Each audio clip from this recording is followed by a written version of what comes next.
Qala al-mu'allifu hafidhahullahu ta'ala wa ra'ahu. Mu'allif kitab ini yaitu beliau Syekh Syami bin Muta'in Syaibah hafidhahullah memberikan kalimat yang pertama, yaitu dalam judul Tauhidul Talab wal Qasd, ay Tauhidul Ilahiyah. Perhatikan di sini, mungkin sebagian kita sudah memahami yang namanya tauhid, tapi barangkali kalimat-kalimat yang ada dalam permasalahan tauhid ini belum dikenali. Maka kita pun berusaha mengenali supaya paham yang namanya tauhid itu apa serta macam-macamnya. Karena di sini mu'alif langsung menyebutkan tauhidut talab wal qasd. Ada pembagian tauhid namanya tauhidut talab wal qasd dan juga tauhid uluhiyah. Maka kita kenalkan terlebih dahulu sebelum kita memahami kata-kata yang ada di dalam kitab ini.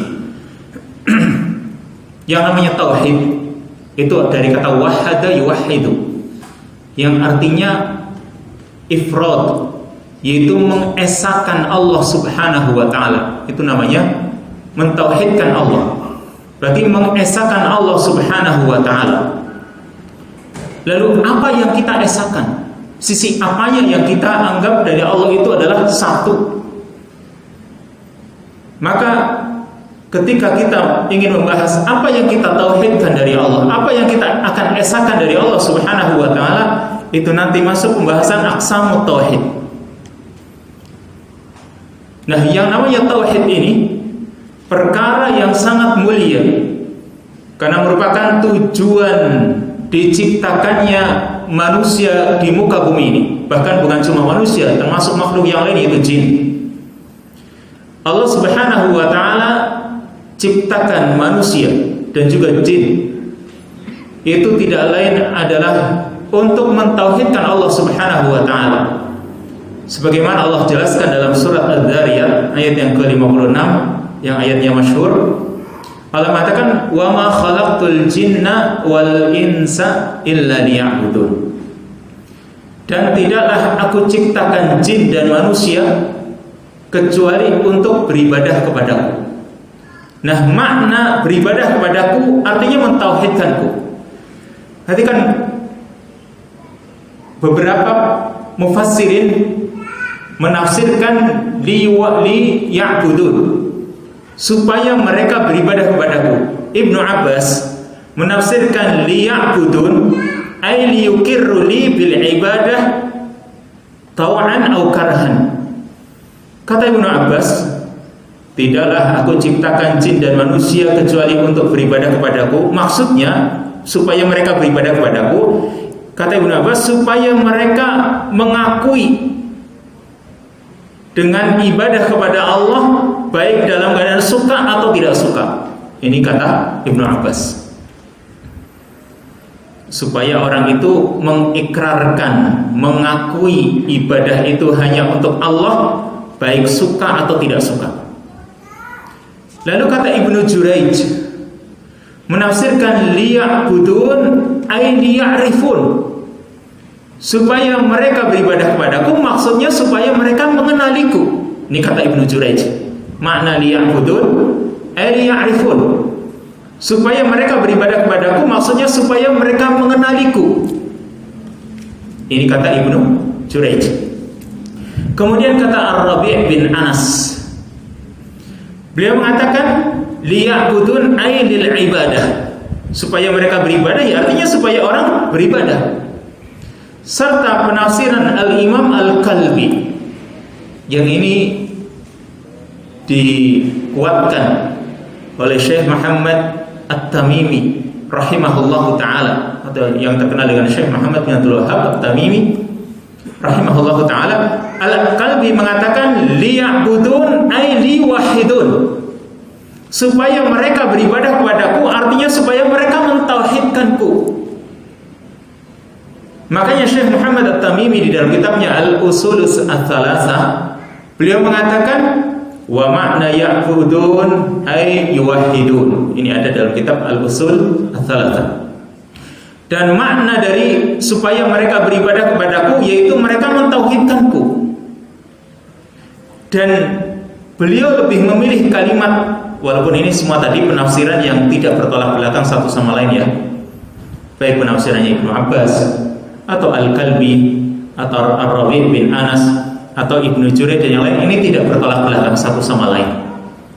Tetapi kalimat yang disampaikan oleh Al-Imam Al-Kalbi yang ini dipilih oleh Syekh Muhammad At-Tamimi rahimahullahu ta'ala, dan beliau buktikan ditulis di dalam kitab Al-Usul Ats-Tsalatsah, karena kalimat liwahidun supaya mereka mentauhidkanku ini mencakup kalimat-kalimat sebelumnya tadi atau penafsiran-penafsiran sebelumnya. Kenapa? Karena yang namanya tauhid itu mencakup ya supaya mereka mengetahui tentang Allah, supaya mereka beribadah kepada Allah, supaya mereka meyakini tentang Allah. Sehingga kalimat yang diungkapkan oleh Al-Imam Al-Kalbi mencakup tadi penafsiran-penafsiran para ulama sebelumnya. Sehingga kita pun berusaha memahami tauhid ini, karena tadi Allah Subhanahu wa taala menciptakan jin dan manusia tujuannya hanya untuk mentauhidkan Allah. Berarti kita harus pahami yang namanya tauhid itu sendiri. Apa yang akan kita esakan dari Allah Subhanahu wa taala? Maka untuk menjawab pertanyaan ini, kita bisa jawab dengan pembagian tauhid itu sendiri. Yaitu yang pertama rububiyahnya Allah Subhanahu wa taala. Karena tauhid terbagi menjadi 3. Nanti akan kita sebutkan ada yang membagi tauhid itu menjadi 2. Yang membagi tauhid itu menjadi 3. Yaitu yang pertama rububiyah. Tauhid rububiyah. Apa itu tauhid rububiyah? Yaitu mengikrarkan atau meyakini bahwa Allah lah yang menciptakan alam semesta ini, yang memberi rizki, yang menghidupkan dan mematikan. Ini semuanya yang melakukannya Allah Subhanahu wa taala, dan harus kita yakini atau kita harus menyadari hal ini. Ini yang pertama, tauhid rububiyah, itu kita meyakini bahwa Allah Subhanahu wa ta'ala lah yang menciptakan alam semesta ini, yang memberi rizki, mengatur, menghidupkan dan mematikan seluruh alam semesta ini. Maka kalau kita sudah mengakui bahwa yang menciptakan alam semesta ini kok Allah, kita itu sudah bertauhid rububiyah. Tapi kalau masih meyakini yang mengatur alam semesta ini ada selain Allah, misalnya yang mengatur pantai selatan kok Nyi Roro Kidul, berarti dia tidak bertauhid rububiyah. Kalau dia masih meyakini bahwa yang mengatur pantai selatan misalnya Nyi Roro Kidul, kalau Nyi Roro Kidul sejak dulu itu Nyi, kalau sekarang mungkin sudah mbah-mbah kalau masih ada. Tapi kan itu cuma khayalan orang, khurafat. Tapi mungkin sebagian orang ada yang masih meyakini, kalau dia meyakini yang mengatur pantai selatan misalnya selain Allah, berarti dia tidak bertauhid rububiyah. Atau misalnya yang mengatur gunung, misalnya Mbah Marijan, ini misal, berarti dia mengakui ada selain Allah yang mengatur alam semesta ini, dan berarti dia tidak bertauhid rububiyah, atau tauhid rububiyahnya fatal. Ini yang namanya tauhid rububiyah. Yang ini bersifat keyakinan. Kenapa? Tadi meyakini selain Allah bisa memberi rizki. Katakanlah orang meyakini kerisnya, jimatnya bisa mendatangkan berkah. Berarti dia bersifat keyakinan, pengetahuan. Dan ini namanya tauhid rububiyah. Sifatnya pengetahuan atau keyakinan. Kalau sampai keyakinannya kok salah tadi, berarti dia tidak bertauhid rububiyah. Tapi umumnya manusia mengakui bahwa yang menciptakan alam semesta ini, yang mengatur seluruh alam semesta ini, bumi, langit dan sebagainya, sampai yang mengatur urusan hujan, itu Allah Subhanahu wa taala. Berarti dia sudah dinyatakan bertauhid rububiyah. Baru yang pertama, rububiyah. Lalu yang kedua, tauhidul uluhiyah. Tauhid uluhiyah, yaitu sebagaimana yang dinyatakan tadi oleh muallif kitab ini, yaitu ifradullahi bil ibadah wahdahu la syarika. Mengesahkan Allah dalam beribadah. Maksudnya mengesahkan Allah dalam ibadah, yaitu orang melakukan bentuk ibadah apapun dia tujukan hanya kepada Allah. Itu namanya orang bertauhid uluhiyah. Orang melakukan bentuk ibadah apapun hanya kepada Allah. Sholat ya untuk Allah. Bertawakal, berserah diri ya hanya kepada Allah. Berarti orang itu bertauhid uluhiyah. Dan ini berbeda dengan yang pertama tadi. Kalau yang pertama tadi, tauhid rububiyah, itu cuma keyakinan atau pengetahuan. Tapi kalau sekarang bentuknya amalan, yaitu orang melakukan amalan berupa ibadah atau ketundukan kepada Allah Subhanahu wa taala. Ini berbeda dengan tauhid rububiyah tadi. Kalau sekarang melakukan amalan. Kalau orang itu sudah meyakini Allah Subhanahu wa taala sebagai penciptanya, berarti dia sudah bertauhid rububiyah. Lalu dia juga melakukan bentuk ibadah apapun dia tujukan hanya kepada Allah, berarti dia sudah bertauhid rububiyah sekaligus uluhiyah. Tapi bedanya, kalau uluhiyah ini bersifat amalan, kalau rububiyah tadi sifatnya cuma keyakinan. Dan kadang bisa bergabung.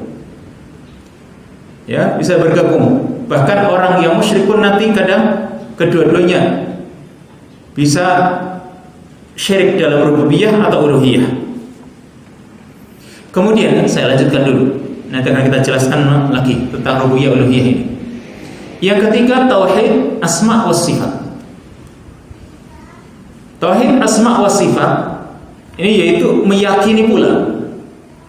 Tauhid asma wa sifat ini hampir sama dengan tauhid rububiyah. Kenapa? Meyakini keyakinan, yaitu meyakini bahwa Allah Subhanahu wa taala memiliki nama-nama dan sifat-sifat yang ada dalam Quran dan juga hadis-hadis Nabi sallallahu alaihi wasallam. Ini namanya tauhid al-asma wa sifat. Meyakini bahwa Allah itu memiliki nama-nama dan sifat-sifat yang ada dalam Quran dan hadis-hadis Nabi. Maka kalau ada nama Allah tidak ada dalam Quran dan hadis Nabi, berarti itu bukan nama Allah. Tidak bisa kita tetapkan. Kalau ada dalam Quran dan hadis Nabi, ya kita tetapkan. Mungkin nggak ada dalam Quran tapi ada dalam hadis, maka kita tetapkan itu nama Allah. Contohnya Al-Jamil.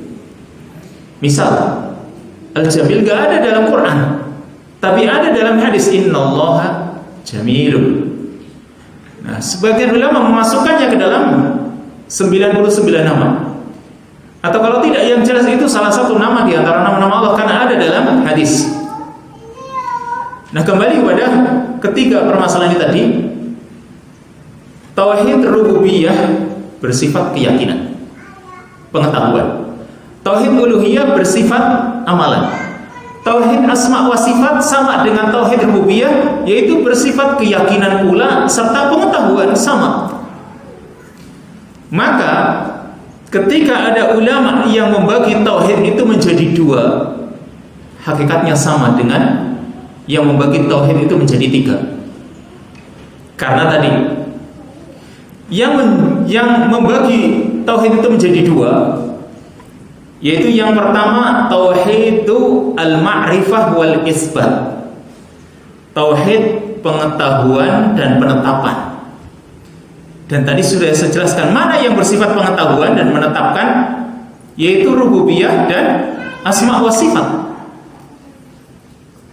Ini tauhid yang pertama, yang membagi tauhid menjadi dua, tauhidul ma'rifah wal isbat. Tauhid berupa pengetahuan dan penetapan. Dan tadi tauhid rububiyah itu juga pengetahuan. Tauhid asma wa sifat juga pengetahuan. Lalu tauhid yang kedua, sekali lagi yang membagi tauhid menjadi dua. Yang kedua yaitu tauhidut talab wal qasd, dan ini yang tadi diungkapkan oleh muallif di judul kitab ini. Tauhidut talab wal qasd, yaitu tauhid berupa tuntutan dan juga tujuan, atau maksud dan tujuan. Yaitu tauhid dalam tiga pembahasan tadi, yang rububiyah, uluhiyah, asma wa sifat, yaitu yang uluhiyah. Karena orang melakukan ibadah ada maksud dan tujuan, yaitu dia tujukan kepada siapa? Kepada Allah apa kepada selain Allah? Kalau dia tujukan kepada Allah, berarti dia bertauhid. Dan ini namanya tauhidut talab wal qasd. Jadi intinya, supaya kita itu tidak bingung, kok ada yang membagi tauhid itu menjadi tiga, ada yang membagi tauhid itu menjadi dua, intinya sebenarnya sama. Dan tadi sudah sedikit saya jelaskan, semoga bisa dipahami.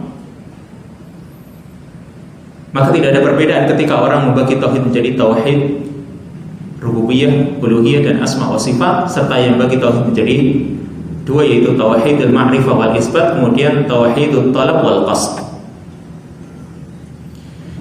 Kemudian kita kembali lagi ke dua permasalahan yang penting, rububiyah dan uluhiyah, karena nanti selalu dijelaskan di dalam kitab ini. Tauhid rububiyah yaitu tadi meyakini bahwa Allah Subhanahu wa ta'ala yang menciptakan, yang menghidupkan, yang mematikan, yang mengatur alam semesta ini, yang beri rezeki. Kalau orang sudah meyakini dengan benar Allah yang menciptakan, berarti dia bertauhid rububiyah. Tapi kalau dia masih meyakini ada yang menciptakan selain Allah, dia tidak bertauhid rububiyah. Atau dia meyakini ada yang mengatur alam semesta ini selain Allah, berarti dia tidak bertauhid rububiyah. Sedangkan tauhid uluhiyah, yaitu orang melakukan suatu amal ibadah hanya dia tujukan kepada Allah Subhanahu wa ta'ala. Kalau dia tujukan amal ibadahnya kepada selain Allah, berarti dia tidak bertauhid uluhiyah. Misalnya, orang berserah dirinya kepada jimatnya, berarti dia tidak bertauhid uluhiyah, karena di sini berserah diri suatu amalan. Atau orang menyembelih, sembelihannya dia tidak tujukan kepada Allah Subhanahu wa ta'ala, tapi dia tujukan kepada yang membawa rokso jembatan barangkali, atau mungkin sebuah tanah barangkali, gunung dan sebagainya. Berarti sembelihannya yang itu merupakan bentuk ibadah ditujukan kepada selain Allah, berarti dia tidak bertauhid uluhiyah. Atau orang meminta-minta kepada yang ada dalam kuburan, dan meminta kepada orang yang sudah mati, ini bentuk ibadah, namanya meminta, berdoa. Apalagi meminta sesuatu yang hanya Allah saja yang mengabulkannya, yaitu misalnya meminta berkah. Siapa yang beri berkah? Allah. Kok dia minta kepada selain Allah, katakanlah kepada penghuni kubur, berarti dia tidak bertauhid uluhiyah. Nah, banyak manusia yang mengakui kalau Allah yang menciptakan dirinya, tapi dia tidak mau meminta kepada Allah, sehingga banyak yang terjerumus kepada kesyirikan dalam hal uluhiyah. Sedikit perbedaan tadi. Kalau tauhid rububiyah kan tadi bersifat keyakinan atau pengetahuan. Kalau tauhid uluhiyah bersifat amalan, itu amalan dari manusia itu sendiri. Lalu kalau tauhid rububiyah itu kaitannya dengan perbuatan Allah, Karena kita meyakini Allah yang menciptakan, Allah yang mengatur, ini semua perbuatan Allah. Tapi kalau tauhid uluhiyah, perbuatan hamba. Karena hamba beribadah, hamba bertawakal, hamba ya, misalnya menyembelih, hamba berdoa. Ini perbuatan hamba. Ini bedanya. Serta yang ketiga, kalau orang bertauhid rububiyah, belum tentu dia bertauhid uluhiyah. Orang kalau baru bertauhid rububiyah, dia belum tentu bertauhid uluhiyah. Tapi kalau orang bertauhid uluhiyah, pasti dia bertauhid rububiyah. Atau dengan kata lain, orang yang baru bertauhid rububiyah belum dikatakan bertauhid. Kalau dia baru meyakini Allah yang menciptakan, Allah yang mengatur, tapi dia tidak melakukan ibadah kepada Allah, dia tidak dikatakan orang itu bertauhid. Tapi kalau orang itu sudah menghambakan diri kepada Allah, maka baru dia dikatakan bertauhid. Contohnya Iblis laknatullah alaih. Iblis itu mengakui kalau yang menciptakan dirinya Allah. Buktinya disebutkan dalam Al-Quranul Karim. Ketika Allah Subhanahu wa ta'ala memerintahkan Iblis untuk sujud kepada Adam, maka kata Allah, aba wastakbar wa kana minal kafirin. Iblis itu enggan, tidak mau, dan dia sombong, dan dia termasuk orang-orang yang kafir. Karena dia tidak mau sujud kepada Adam, Allah menanyakan. Di dalam ayat Allah mengatakan, Allah bertanya kepada Iblis, ya Iblisu ma mana'aka an tasjuda li Adam. Wahai Iblis, mengapa kamu gak mau sujud kepada Adam? Apa jawab Iblis? Dia mengatakan, khalaqtani min narin wa khalaqtahu min tin. Ya Allah, engkau ciptakan aku dari tanah. Engkau ciptakan aku dari api, sedangkan engkau ciptakan Adam dari tanah. Ya, Allah ciptakan Iblis dari api, sedangkan Adam Allah ciptakan dari tanah. Yang menurut akalnya Iblis, api itu lebih baik dari tanah, sehingga dia tidak mau sujud. Tapi perhatikan ungkapan Iblis ini, khalaqtani min nar wa khalaqtahu min tin. Engkau ciptakan aku dari api, kata Iblis. Berarti kalimat ini menunjukkan Iblis mengakui kalau yang menciptakan dirinya adalah Allah. Kalimatnya jelas, khalaqtani min narin. Ya Allah, engkau ciptakan aku dari api. Berarti Iblis menyadari kalau dirinya diciptakan oleh Allah. Tapi apakah Iblis orang yang bertauhid? Bukan. Karena dia baru mengakui rububiyah tadi. Dia baru bertauhid rububiyah. Dan tadi sudah jelaskan, orang yang baru bertauhid rububiyah tidak bisa kita katakan orang itu bertauhid, atau tidak bisa kita katakan orang itu muslim, karena dia baru mengakui Allah penciptanya. Contoh yang lain, ini tadi Iblis. Contoh yang lain yaitu yang ada dalam sirah nabawiyah, kakeknya Nabi SAW, yaitu Abdul Muttalib. Namanya Abdul Muttalib. Dalam sebuah kisah yang disebutkan dalam sirah nabawiyah, juga disebutkan di dalam Mukhtasar Siratir Rasul, ketika Malik Abrohah, Raja Abrohah sebenarnya asalnya Abrohah itu bukan raja, tapi dia Qaidul Jais, panglima perang, yang dia berasal dari Habasyah. Raja Habasyah adalah Najasyi, kan terkenal. Najasyi itu nama kayak Fir'aun, kayak julukan Sultan misalnya. Kalau di di tempat kita Sultan, kan Sultan banyak. Nah, Najasyi itu juga gelar. Raja Najasyi mengirim Abrohah untuk menguasai beberapa daerah yang ada di sekitar Habasyah, karena Afrika kan dekat dengan Jazirah Arab, yaitu Yaman. Dan mereka tinggal menggunakan kapal dan sampai ke Jazirah Arab. Kalau kita lihat di ujung Habasyah, ya, orang-orang Afrika ya, seperti itu keadaannya, berkulit hitam, kan seperti itu. Maka Abraha juga demikian. Dia orang Habsyi, tapi dia karena menjadi seorang panglima, diutus oleh Raja Najasyi, dia bisa menguasai daerah-daerah yang ada di Yaman. Bahkan ada sebuah daerah yang mengadakan perlawanan tapi tetap kalah, namanya daerah Himyar. Dia pun bisa menguasai Himyar. Bahkan Hijaz pun dikuasai oleh Abraha. Tetapi ketika dia menjadi seorang raja di Yaman, di Himyar, di Hijaz, dia masih iri dengan kota Mekah yang dikunjungi oleh seluruh manusia dari penjuru dunia.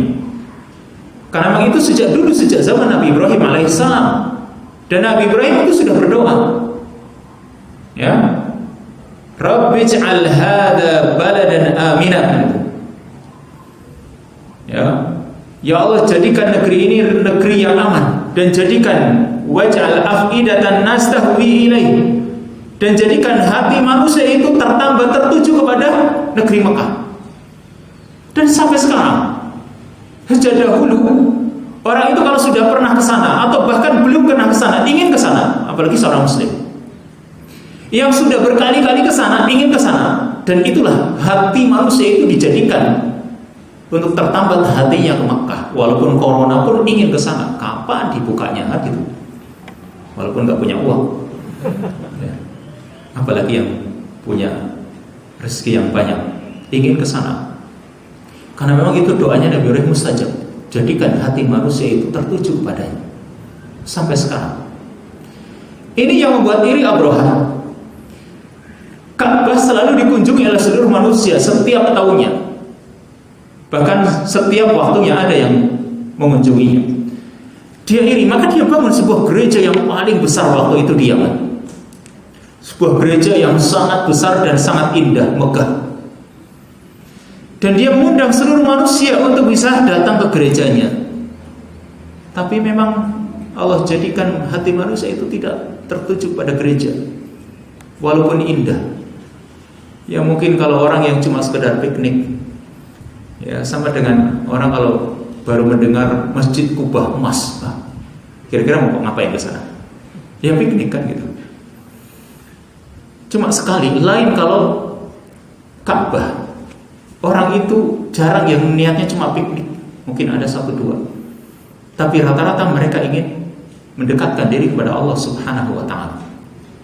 Sehingga gereja yang sudah dibangun begitu besar, nggak ada yang mau datang. Bahkan sampai ada orang yang mengencingi, mengotori gereja tersebut, sehingga dia marah.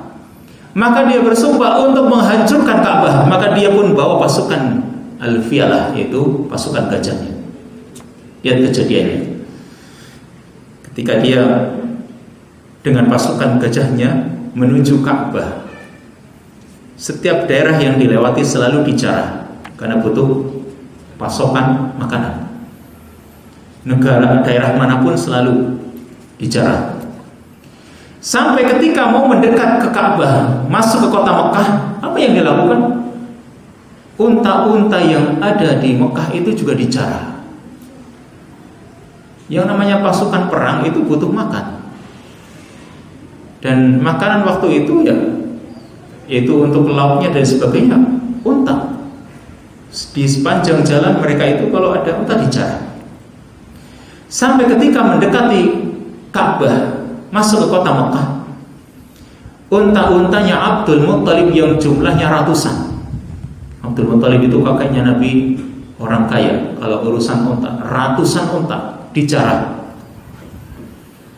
Maka ketika unta itu diambil, dijarah oleh Abraha dan pasukannya, Abdul Muttalib menemui Abraha, dan terjadilah dialog yang tertulis dalam tinta sejarah, ditulis dengan tinta sejarah di dalam kitab-kitab sejarah. Terjadilah dialog. Abdul Muttalib meminta kepada Abraha apa? Dikembalikan unta-untaku. Aku minta kembalikan unta-untaku. Maka kata Abraha, bukankah Ka'bah itu lebih berharga, lebih penting daripada unta-unta? Kata dia, iya. Akan tetapi, kata Abdul Muttalib, ana rabbul ibil walil baiti rabbun yahmihi. Aku pemilik unta, sedangkan Ka'bah ada yang memilikinya, ada yang menjaganya. Siapa? Allah Subhanahu wa taala. Perhatikan di sini. Dia mengatakan, aku pemilik unta, makanya aku minta unta-untaku. Sedangkan Ka'bah, kata dia, ada Tuhan yang akan menjaganya. Berarti Abdul Muttalib mengakui yang menjaga Ka'bah, yang mengatur alam semesta adalah Allah Subhanahu wa taala. Dia bertauhid rububiyah, tapi apakah dia dikatakan orang mukmin, muslim? Tidak. Karena dia baru bertauhid rububiyah. Tidak cukup hanya bertauhid rububiyah, tapi harus bertauhid uluhiyah. Makanya di sini pun demikian. Ya. Orang itu tidak bisa hanya mentauhidkan Allah dengan keyakinannya. Yang penting kita yakini Allah yang menciptakan, Allah yang menghidupkan, Allah yang mengatur alam semesta ini, sudah. Ternyata dalam kehidupan sehari-harinya dia masih meminta kepada selain Allah, dia masih berserah diri, ya masih punya rasa takut kepada selain Allah. Berarti dia belum dikatakan bertauhid, karena tauhid uluhiyahnya belum terpenuhi. Sehingga karena pentingnya tauhid uluhiyah atau tauhidul ilahiyah, muallif Syekh Muta'in Syekh Syaibah ini, ya, Syami Muta'in Syaibah ini, beliau menulis permasalahan yang penting ini. Berarti tadi dari awal tauhid ilahiyah atau tauhid uluhiyah ini merupakan tujuan diciptakannya manusia untuk mentauhidkan Allah, yaitu terutama dalam hal ibadah. Lalu yang kedua, ya, tauhid uluhiyah ini penting, nanti juga akan disebutkan lagi di halaman keempat atau halaman ketiga dari kitab ini. Yang namanya tauhid uluhiyah ini merupakan fitrah Allah, yang Allah ciptakan manusia di atas fitrah tersebut. Maksudnya asalnya kita ketika diciptakan oleh Allah, kita itu diciptakan dalam keadaan menghambakan diri kepada Allah. Sebagaimana yang Nabi katakan dalam hadisnya, kullu mauludin yuladu ala fitrah, fa abawahu yuhawidanihi au yunassiranihi au yumajjisanihi. Setiap anak yang terlahir itu terlahirnya ala fitrah, di atas fitrah. Maksudnya fitrah, dia menghambakan diri kepada Allah, dia beribadah hanya kepada Allah. Itu asalnya, masih lembaran yang putih bersih. Lalu Nabi mengatakan fa abawahu yuhawidanihi, kedua orang tuanya lah yang menjadikan anak tersebut Yahudi, au yunassiranihi, atau menjadikan anak itu Nasrani, au yumajjisanihi, atau menjadikan anak itu Majusi. Dan Nabi tidak mengatakan kedua orang tuanya lah yang menjadikan anak itu Islam. Tidak. Kenapa? Memang aslinya Islam, sehingga tidak butuh kedua orang tuanya lah yang menjadikan anak itu Islam, Muslim. Tidak. Karena memang aslinya anak itu terlahir dalam badan fitrah, yaitu Muslim, dia menghambakan diri kepada Allah Subhanahu wa taala. Tapi dalam kehidupan sehari-harinya ya kadang jadi berubah. Mungkin jadi Yahudi, Nasrani, Majusi, atau dia mengikuti ajaran-ajaran yang lain. Ini fitrah Allah. Allah katakan dalam surat Ar-Rum ayat yang ke-30, fa'aqim wajhaka lid-dini hanifah fitratallahi allati fataran nasa 'alaiha la tabdila li khalqillah. Fa'aqim wajhaka lid-din, maka hadapkan wajahmu kepada agama ini dalam keadaan hanifan, lurus, yaitu hanya tertuju kepada Allah. Yang namanya hanif, lurus, itu hanya tertuju kepada Allah, tidak kepada yang lain. Itulah fitratallahi allati fataran nasa 'alaiha, itulah fitrah Allah yang Allah ciptakan manusia di atasnya. Dan tidak ada perubahan untuk makhluk ciptaan Allah. Maksudnya manusia diciptakan ya semuanya, walaupun dia anaknya orang Yahudi, anaknya orang Nasrani, diciptakan dalam badan fitrah. Tinggal nanti dalam kehidupannya dia bergaul dengan siapa. Dan Allah tidak ada, kata Allah, tidak ada perubahan pada makhluk ciptaan Allah. Semuanya menghambakan diri kepada Allah. Sehingga karena sebab tauhid uluhiyah ini manusia terbagi menjadi dua, ada yang muslim, ada yang kafir. Ada yang mukmin, ada yang musyrik. Dan nanti terjadilah di antara mukmin musyrik ini nanti ada urusan wala wal bara dan perkara-perkara yang lain. Maka kita baca di sini. Tauhidul uluhiyah huwa ifradullah bil ibadati wahdahu la syarikalah. Tauhid uluhiyah yaitu mengesahkan Allah dengan beribadah kepadanya saja, tidak ada sekutu baginya. Itu yang namanya tauhid uluhiyah. Kita kalau melakukan ibadah ya hanya kepada Allah. Kita ketika beristighosah, istighosah itu meminta pertolongan ketika dalam kondisi sulit atau terjepit. Ya, kita tujukan hanya kepada Allah, tidak kepada yang lain. Itu namanya orang mentauhidkan Allah dalam uluhiyah. Yang berarti kalau dia mentauhidkan Allah dalam hal uluhiyah, dia sudah dikatakan bertauhid. Lalu Tariqatul Quran fil istidlal ala tauhidil uluhiyah. Metode cara Al-Quran dalam mengambil dalil atas permasalahan tauhid uluhiyah. Bagaimana Al-Quran ingin menjelaskan kepada manusia bahwa manusia itu wajib melakukan ibadah hanya kepada Allah. Itu dikatakan di sini istadalla Al-Quran ala wujubi ifradillahi bil ibadah bi tauhidir rububiyah wal asma'i was sifat. Al-Quran berdalil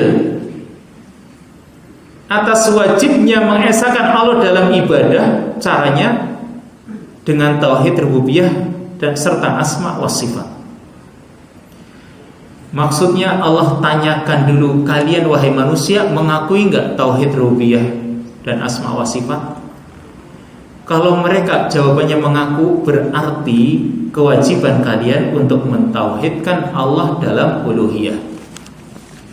Maksudnya ya dengan bahasa yang singkat, kalau manusia itu mengakui yang menciptakan dirinya Allah, yang mengatur urusan hujan Allah, yang menumbuhkan tumbuh-tumbuhan itu Allah, berarti kan dia wajib apa? Menghambakan diri kepada Allah. Karena kepada siapa? Kalau bukan kepada Allah Subhanahu wa ta'ala. Wong dirinya juga diciptakan oleh Allah. Maka berarti kalau orang mengakui tadi bahwa dia sudah bertauhid rububiyah, mengakui yang menciptakan dirinya Allah, berarti kan dia wajib untuk melakukan ibadah hanya kepada Allah Subhanahu wa ta'ala. Dikatakan litalazumi baina anwa'it tauhid, karena menjadi keharusan di antara macam-macam tauhid tadi. Ya, menjadi keharusan kalau orang sudah mengakui Allah yang menciptakan, berarti kan harus menundukkan dirinya dalam hal ibadah kepada Allah, namanya talazum, suatu keharusan. Kemudian juga Allah Subhanahu wa ta'ala tidak dikatakan sesembahan yang berhak untuk diibadahi kecuali karena Allah itu adalah Khaliq sebagai pencipta, Razik Allah sebagai pemberi rezeki, Malik Allah yang menguasai, Mutasarrif Allah juga yang berkehendak untuk mengatur alam semesta ini, Mudabbir di jami'il umur, Hayyan Qayyuman Allah juga maha hidup dan mengurusi makhluknya, Sami'an Basiran Allah itu maha mendengar, maha melihat, Aliman Hakiman Allah itu maha mengetahui, maha bijaksana, Ghaniyan amma siwah Allah tidak membutuhkan yang lain. Kalau makhluk butuh Allah, tapi Allah tidak butuh. Munazzahan 'anil naqais wal 'uyub Allah itu dibersihkan, disucikan dari kekurangan dan aib. Makanya pantas Allah disembah, diibadahi. Muftakiran ilaihi kullu ma adahu. Semua selain Allah itu membutuhkan Allah, sedangkan Allah tidak butuh makhluknya. Maka kalau semua makhluk butuh Allah, ya harusnya dia menghambakan diri kepada Allah.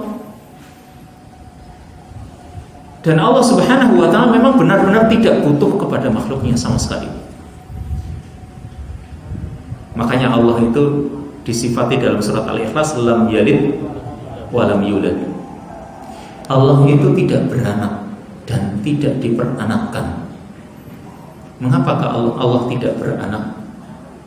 Yang namanya orang ingin punya anak, Ada dua alasan. Kita itu ingin punya anak karena kita punya dua alasan. Yang pertama, kita sadar kita itu pasti akan mati. Apa ada di antara kita yang merasa akan kekal terus? Tidak. Semua sadar kita itu pasti akan mati dan butuh ada yang meneruskan kehidupan kita. Itu kesadaran pertama, makanya kita butuh anak. Yang kedua, kita butuh bantuan orang. Apalagi kalau sudah tua, butuh bantuan. Maka siapa lagi yang akan kita minta bantuan?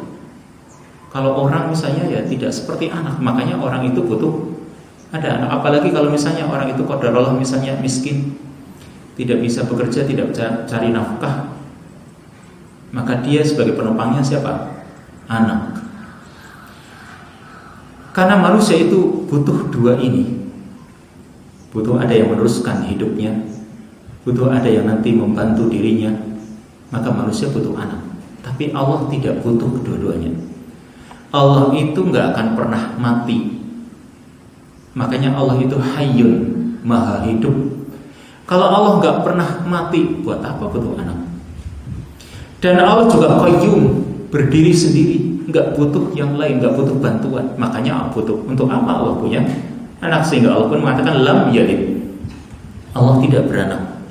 Ini sifat Allah subhanahu wa ta'ala. Allah tidak butuh makhluknya, tapi makhluk butuh Allah. Allah itu fa'ilan mukhtaran, yang berbuat, dan Allah itu ketika berkehendak bebas. La mu'aqqiba li hukmihi, tidak ada yang menuntut hukumnya. Ketika Allah menetapkan sesuatu, tidak ada yang menuntutnya. Ya, tidak ada yang mau menghukum Allah. Wala rada li qada'ihi, tidak ada yang menolak keputusannya.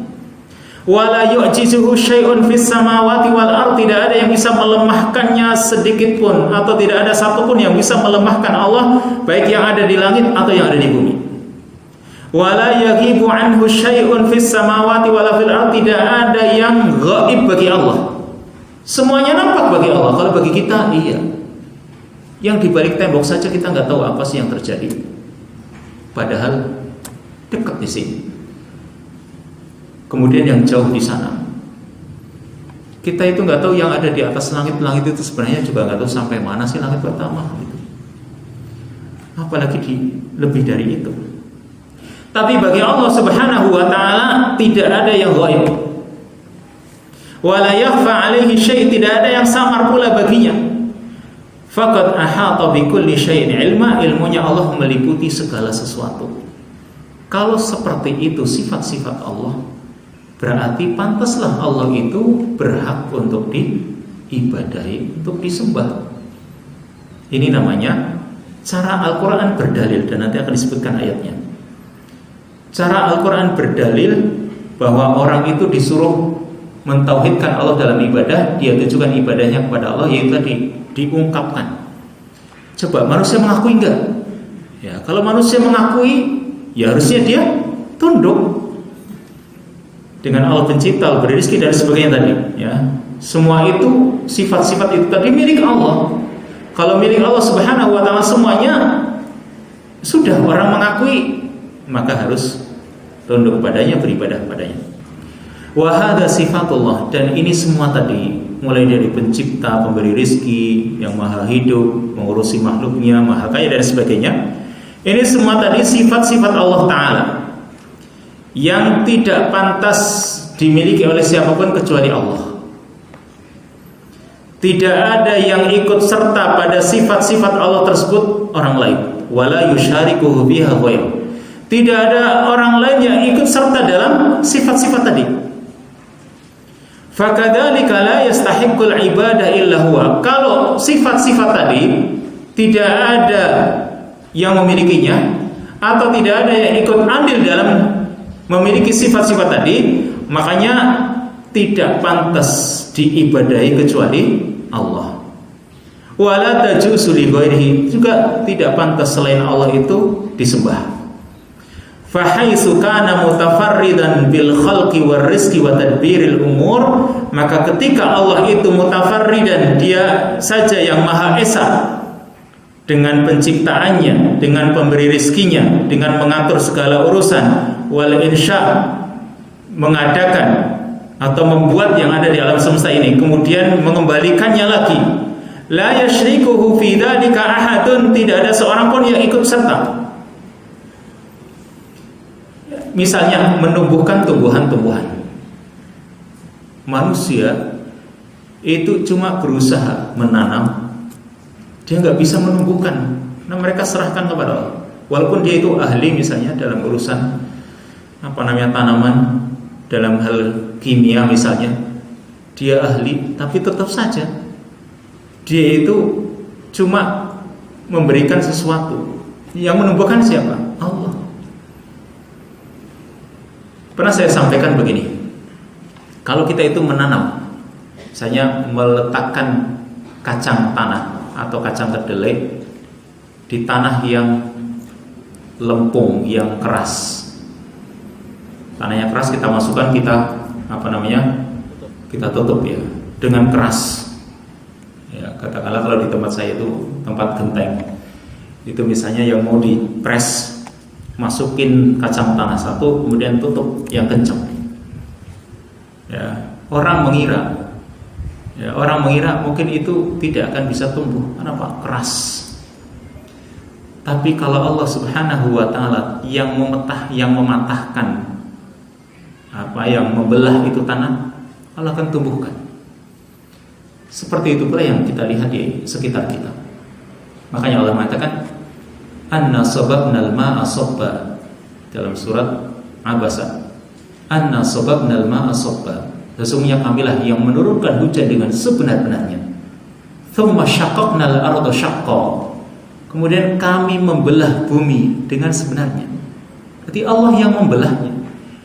Walaupun di tanah yang subur sekalipun, kalau Allah tidak membelah tanah itu nggak akan tumbuh. Allah yang membelahnya. Lalu Allah juga fa'ambatna fiha habba, kami yang menumbuhkan biji-bijian. Ya, kalau Allah tidak turunkan hujan, atau katakanlah turun hujan tapi Allah tidak membelah tanahnya, nggak akan tumbuh. Atau Allah turunkan hujan, membelah tanahnya tapi Allah tidak menumbuhkan biji-bijian, juga nggak akan tumbuh. Berarti manusia sebenarnya sudah mengakui hal itu. Allah Subhanahu wa taala tidak ada seorang pun yang ikut andil. Wajib ifraduhu bil ibadah, maka wajib untuk mengesakannya dalam beribadah, tidak kepada yang lain. Fala yusyrik ma'ahu fi ibadatihi ahadun, tidak menyekutukan Allah di dalam beribadahnya dengan seorang pun. Sekarang dalilnya, al-adillah ala wujubi tauhidil uluhiyah. Kalau tadi sudah dijelaskan secara akal, diajak manusia untuk berpikir. Lalu sekarang yang ada dalam Al-Quran, sebenarnya sama. Di dalam Al-Quran juga manusia suruh berpikir. Yang pertama, istadallal Qur'anu bi tauhidir rububiyyati wal asma'i was sifat ala tauhidil uluhiyah. Al-Quran berdalil dengan orang mengakui tauhid rububiyah serta asma wa sifat, agar orang itu juga mentauhidkan Allah dalam uluhiyah atau dalam ibadah. Intinya sama tadi dengan perkara yang di atas. Fi qaulihi ta'ala, di dalam firman Allah Ta'ala, ya ayyuhan nasu u'budu rabbakum alladhi khalaqakum walladhina min qablikum la'allakum tattaqun. Hai manusia, u'budu rabbakum, sembahlah Tuhan kalian. Berarti sembah, suruh beribadah. Yang ini berarti tauhid uluhiyah. Hai manusia, sembahlah Rabb kalian. Alasannya mengapa kok kita disuruh menyembah? Karena kita kan manusia, kita terpanggil di sini. Hai manusia, sembahlah Rabb kalian. Maka kita mungkin akan tanya, kenapa kita harus beribadah kepada Tuhan kita? Allah mengungkapkan alasannya, alladzi khalaqakum walladzina min qablikum la'allakum tattaqun. Karena dialah yang telah menciptakan kalian serta orang-orang sebelum kalian agar supaya kalian bertakwa. Ini alasannya. Kalau dengan satu alasan ini sebenarnya sudah cukup. Alasannya mengapa kok kita disuruh beribadah? Karena Allah yang menciptakan kita. Ya pantas Allah kalau menciptakan kita, sebagai bentuk syukur kita kepada Allah, kita beribadah. Walaupun kita itu nggak bisa menyamai Allah ketika Allah memberikan nikmatnya kepada kita, kita itu mau menandingi bagaimana bisa membalas nikmat Allah, kita nggak bisa. Jangankan kok kepada Allah, pada sesama manusia, yaitu orang tua kita saja kita tidak mampu. Sebagaimana dikatakan oleh Nabi SAW, bahwasanya kalian itu tidak akan bisa membalas kebaikan orang tua kalian. Nggak bisa. Mereka yang melahirkan kita. Adanya kita ya karena mereka. Kan kita nggak bisa membalasnya. Walaupun ada satu cara yang ditunjukkan oleh Nabi SAW, yaitu kalau orang tuanya dalam keadaan budak lalu dimerdekakan. Tapi itu sulit, zaman sekarang susah. Ini kepada manusia, apalagi kepada Allah Subhanahu wa taala kita enggak bisa membalasnya. Cuma Allah ingin mengingatkan, alladzi khalaqakum walladzina min qablikum la'allakum tattaqun. Karena dialah yang telah menciptakan kalian serta orang-orang sebelum kalian agar supaya kalian bertakwa. Kemudian Allah menunjukkan alasan lagi.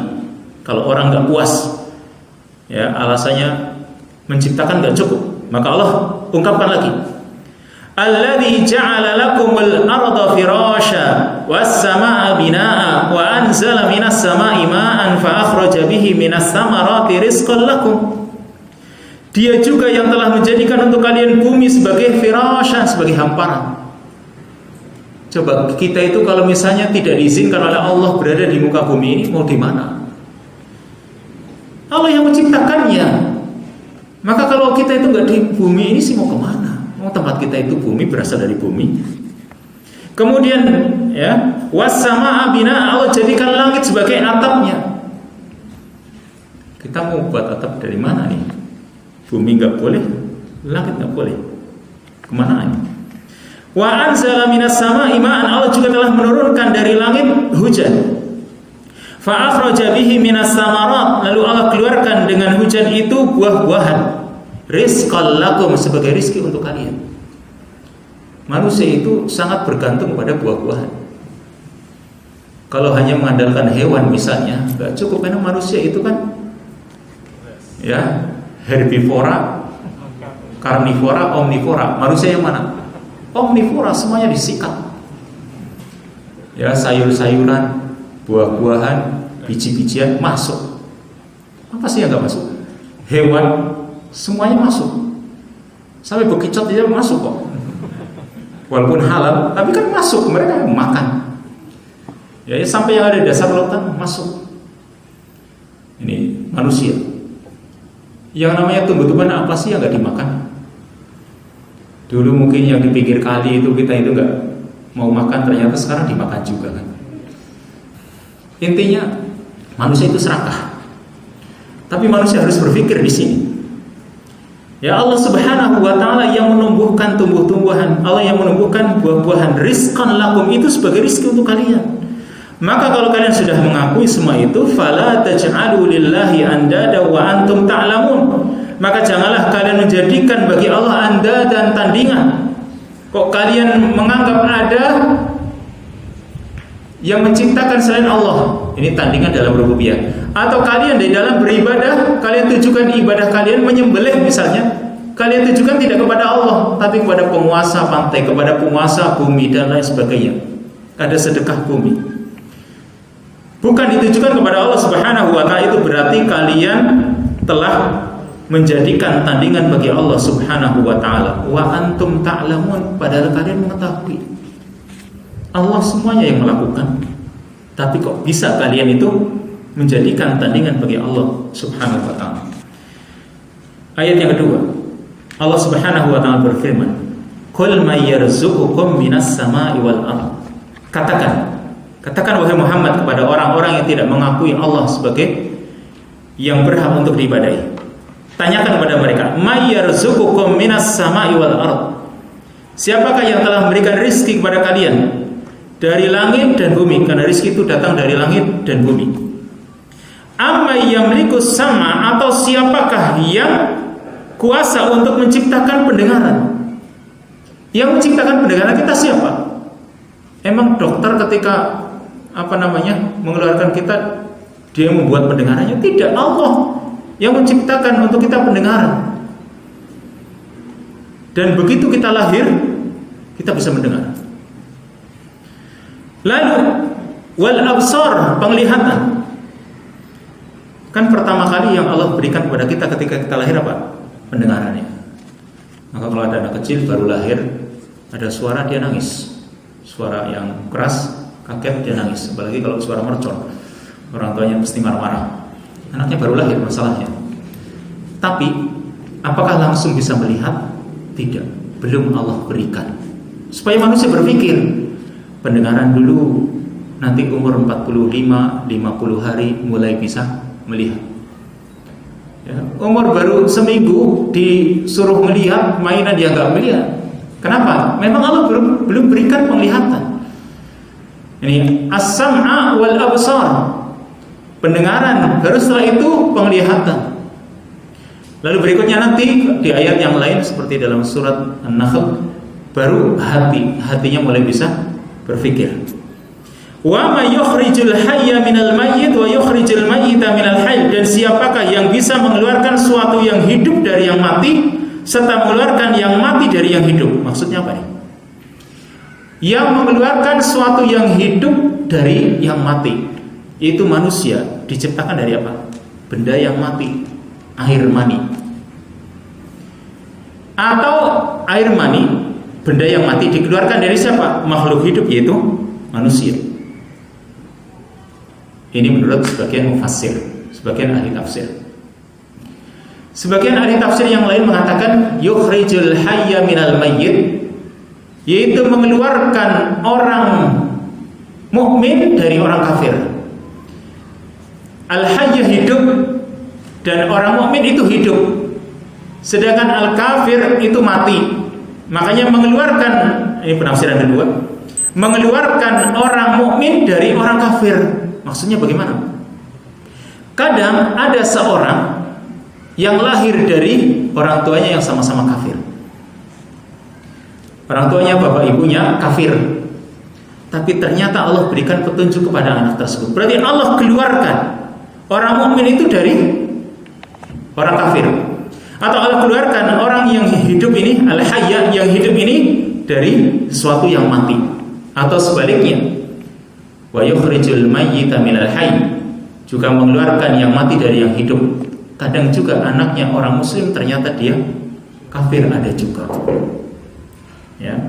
Atau yang menafsirkan, penafsiran yang ketiga, ya, contoh yang lain yang ada pada hewan, mengeluarkan benda yang mati, yang hidup, mengeluarkan yang hidup dari yang mati. Ayam keluarkan dari telurnya, dan telur benda yang mati dikeluarkan dari ayam, makhluk yang hidup. Walaupun kita itu nggak usah bertanya lebih dulu mana ayam dengan telur. Sebenarnya untuk menjawab itu mudah, kan ya? Lebih dulu mana ayam dengan telur? Ya, tadi menyebutnya ayam dulu, berarti ayam. Nah, seperti itu. Intinya Allah Subhanahu wa ta'ala keluarkan nih suatu benda yang mati dari benda yang hidup. Telur keluarkan dari ayam. Ini contoh-contoh yang ada. Kemudian, wa may yudabbirul amra fasayaquluna Allah, dan siapakah yang mengatur segala urusan ini, maka mereka akan menjawab Allah. Jadi mereka mengakui semuanya ini. Fakul afala tattaqun, maka katakan kalau kalian sudah mengakui afala tattaqun, mengapa kalian tidak bertakwa? Berarti mengapa kalian itu tidak menghambakan diri kepada Allah, menjalankan perintahnya dan menjauhi larangannya? Dan ini takwa, dan takwa ini merupakan adalah kata lain dari uluhiyah, menghambakan diri kepada Allah. Afala tattaqun, mengapa kalian tidak bertakwa? Fadzalikumullahu rabbukumul haq, maka itulah Allah Rabb kalian yang hak. Famada ba'dal haqqi illa dhalal, maka tidak ada sudah al-haq itu kecuali kesesatan. Fa'anna tusrafun, lalu bagaimana kalian itu bisa dipalingkan? Mengapa kalian itu kok bisa dipalingkan? Padahal kalian itu, ya, awalnya menghambakan diri kepada Allah, kok kenapa bisa dipalingkan? Maka itu ditanyakan kepada kita. Maka berbahagialah kalau orang itu dalam kehidupannya dijaga tauhidnya, ya, dijaga dia Islamnya, sehingga selalu tidak pernah keluar dari Islamnya, khususnya urusan-urusan syirik. Ya, kalau urusan beralih ke agama lain sih mungkin jarang di masyarakat kita. Ya, urusan beralih dia tadinya misalnya muslim kemudian pindah agama, itu mungkin jarang.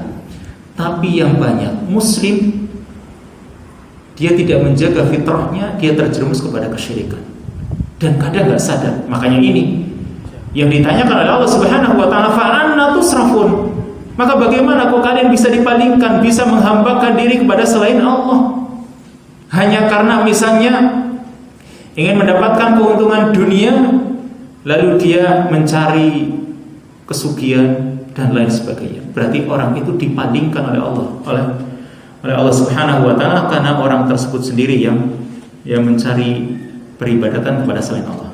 Ayat yang ketiga, itu surat Az-Zumar ayat yang ke-38. Wala in sa'altahum man khalaqas samawati wal ard, dan sungguh jika kamu wahai Muhammad bertanya kepada mereka, man khalaqas samawati wal ard, siapakah yang menciptakan langit dan bumi? La yaquluna Allah. Niscaya mereka akan menjawab Allah yang menciptakan. Jadi mereka itu menjawab, mengakui Allah yang menciptakan langit dan bumi. Tanyakan lagi, kul afara'aitum ma tad'una min dunillah. Katakan, tanyakan, bagaimana pendapatmu, terangkan kepadaku, ma tad'una min dunillah, tentang sesembahan-sembahan yang kalian sembah selain Allah, yang kalian minta selain Allah. Yaitu in aradani Allahu bidurrin, jika Allah menghendaki kepadaku suatu madarat, suatu bahaya, suatu musibah. Hal hunna kashifatu durrihi, apakah selain Allah yang dijadikan sesembahan oleh kalian itu bisa menghilangkan musibah yang Allah berikan? Kan gak bisa. Sekarang musibah corona, ada yang punya jimat anti corona? Gak ada yang bisa. Sekuat apapun ternyata jimat corona belum pernah keluar ini. Karena memang Allah Subhanahu wa taala yang menimpakan, dan Allah Subhanahu wa taala yang akan mencabut, mengangkatnya. Makanya kita itu jangan lupa menghambakan diri kita kepada Allah, memohon agar Allah Subhanahu wa taala segera menghilangkan musibah ini. Allah Subhanahu wa taala yang akan menghilangkannya. Au aradani birahmatin, atau Allah menginginkan untukku suatu rahmat. Hal hunna mumsikatu rahmati, apakah selain Allah sembahan-sembahan itu bisa menahan rahmatnya? Kalau Allah sudah menghendaki, misalnya rahmat Allah sekarang hujan, sudah mulai hujan, walaupun orang baru mulai menanam palawija ternyata hujan, sehingga mereka pada mengeluh. Tapi ini rahmat. Ada gak yang bisa menahan? Gak ada ternyata. Kalau seperti itu, gak ada yang bisa menahan rahmatnya. Qul, katakan, hasbi Allah alaihi yatawakkalul mutawakkilun, cukuplah Allah sebagai sesembahanku. Ya, Allah yang akan berikan kecukupan kepadaku. Alaihi yatawakkalul mutawakkilun, maka kepadanya orang-orang bertawakal. Berarti di sini dalam menghambakan diri, salah satu bentuknya tawakal ya hanya kepada Allah Subhanahu wa taala. Tidak ada yang bisa menolak mudarat atau musibah kecuali Allah, tidak ada yang bisa menahan rahmat kecuali Allah Subhanahu wa taala. Wa ghairu dzalika minal ayati allati yastadillu fiha al-Qur'an fi tauhidir rububiyyah ala tauhidil uluhiyyah awil ibadah. Serta ayat-ayat yang lain yang dijadikan dalil oleh Al-Qur'an akan adanya tauhid uluhiyyah ya dengan tauhid rububiyah. Artinya ketika mereka sudah mengakui tauhid rububiyah, maka orang itu harus mengakui pula tauhidul ibadah atau tauhid uluhiyah. Sanian sekarang, kalau tadi Allah Subhanahu wa taala berdalil supaya manusia mau mentauhidkan Allah dalam uluhiyah, yaitu Allah mengungkapkan adanya tauhid rububiyah yang itu diakui oleh manusia. Sekarang ketika Allah ingin menunjukkan kepada manusia akan tauhid uluhiyah, Allah perintahkan. Ya, tidak diajak dialog lagi. Sekarang Allah perintahkan. Amara bil ibadah bi tauhidil ibadah. Maka Allah perintahkan hamba itu untuk mentauhidkan Allah dalam ibadah, yaitu ibadatillahi wahdahu la syarikalah. Beribadah kepada Allah saja, tidak ada sekutu baginya. Wa talaba dzalika minhum, Allah meminta hal itu dari mereka manusia. Allah menuntut manusia. Kama qala ta'ala, sebagaimana yang Allah firmankan, wa'budullaha wa la tusyriku bihi syai'a wa bil walidaini ihsana. Beribadahlah kalian kepada Allah dan jangan menyekutukan kepadanya dengan suatu apapun. Ini kan perintah langsung, tidak ada dialog. Kalau tadi sebelumnya dialog karena orang memang mengakui tauhid rububiyah. Sekarang langsung diperintah, beribadahlah kalian kepada Allah, jangan menyekutukan kepadanya dengan suatu apapun, dan kepada kedua orang tua maka berbuat baiklah. Ini surat An-Nisa ayat yang ke-36. Lalu ayat yang lain itu surat Al-Ankabut ayat yang ke-17, wa'buduhu washkurulah, beribadahlah kalian kepadanya dan bersyukurlah. Serta dalam surat Yasin ayat yang ke-61, wa ani'buduni hadza siratum mustaqim, beribadahlah kalian kepadaku, inilah jalan yang lurus. Jadi inilah jalan yang lurus, yaitu jalan yang sudah Allah tunjukkan manusia. Kalau manusia mau mengikutinya, maka insya Allah dia akan menuju surganya Allah Subhanahu wa ta'ala, akan menuju keridhaannya. Tapi kalau manusia tidak mau mengikuti apa yang diperintahkan oleh Allah, yaitu beribadah kepadanya, berarti dia lebih menempuh jalan yang lain, yang itu jalan mengantarkan kepada kesesatan atau jalan yang akan mengantarkan kepada siksaan Allah, yaitu api neraka. Wa ghairu dzalika minal ayat, serta ayat-ayat yang lain. Jadi di sini tadi dua perkara.